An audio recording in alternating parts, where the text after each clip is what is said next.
So kasama natin si Attorney Ducat, isang pulis at siyempre abogado din. Hingi tayo ng opinion, payo at tips sa kanya para sa ating mga kasamahan kung sakasakaling madedeploy tayo sa mga kilos protesta. Sir, ano po bang may papayo nyo sa ating mga kapulisan bilang abogado at siyempre bilang pulis na rin po? Bilang abogado at bilang pulis, during CDM, kailangan i-observe natin yung basic human rights sa pag-deployment natin. Ibig sabihin yung karapatan nila na magsabi ng kanilang saloobin ay dapat nating irespeto. Ngunit dapat din nating obserbahan na dapat ito ay naaayon sa batas. Pangalawa, pagka CDM, kailangan i-observe natin yung sinasabi natin maximum tolerance o yung highest degree of restraint. We should that every police officer or military or any uniformed officer should observe during actual demonstration and during dispersal thereof. Yun po ang masasabi ko bilang abogado at bilang pulis na rin po. Sir, halimbawa naman po, kung sakali nagkaroon ng mga hindi pagkakaunawan o tensyon sa pagitan ng pulis at ng mga nakikilos protesta, ano pong pangunahing dapat gawin ng ating mga kapulisan sa mga nagsasagawa ng mga panggugulo tulad ng nakaraang nangyari nitong September 21 po? Yun nga, sa sinabi natin noong una, kailangan nating obserbahan yung kanilang karapatan na magsabi ng kanilang hinaing.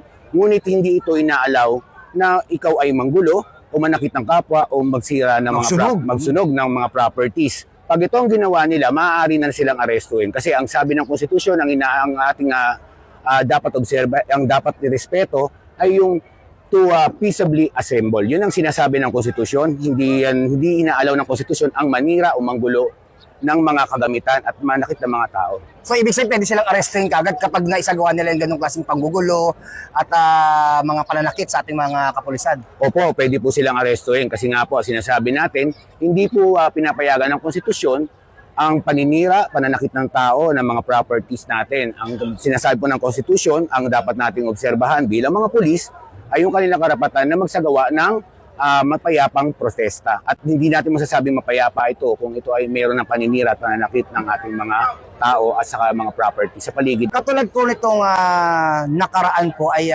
yung nagsagawa ng mga kilos protesta.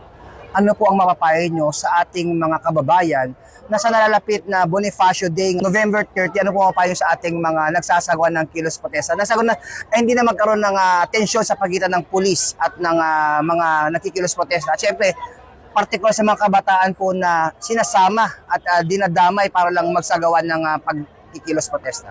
Ang mapapayo ko po sa mga magkikilos protesta, ang PNP po ay nirerespeto ang karapatan nila na sila ay magsagawa ng kilos protesta.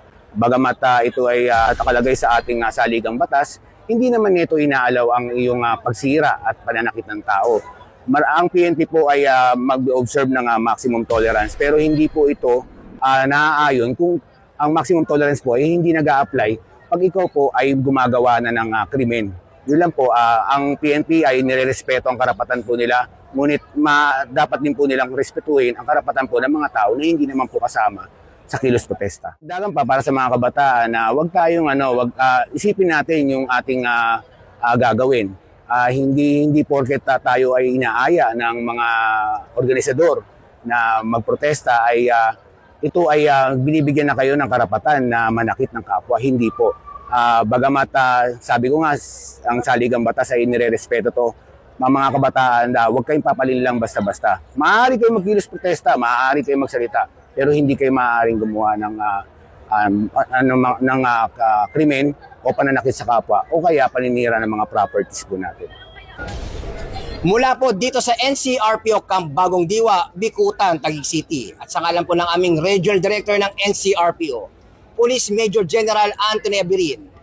At sa ngalan din po ng Force Commander ng Regional Mobile Force Battalion NCRPO, Police Colonel Salso M. Rodriguez. Kami po ang inyong Police News Network Correspondent. Ako po si Police Chief Master Sergeant Mauricio Bonilla Ruiz. At Patrol Woman Maria Danica Bacal Subungo. Alagad ng batas, tagataguyod ng balitang pulis. Police News Network. Alagad ng batas, tagapagtaguyod ng balitang pulis. Sandigan ng mamamayan, patnubay ng katotohanan.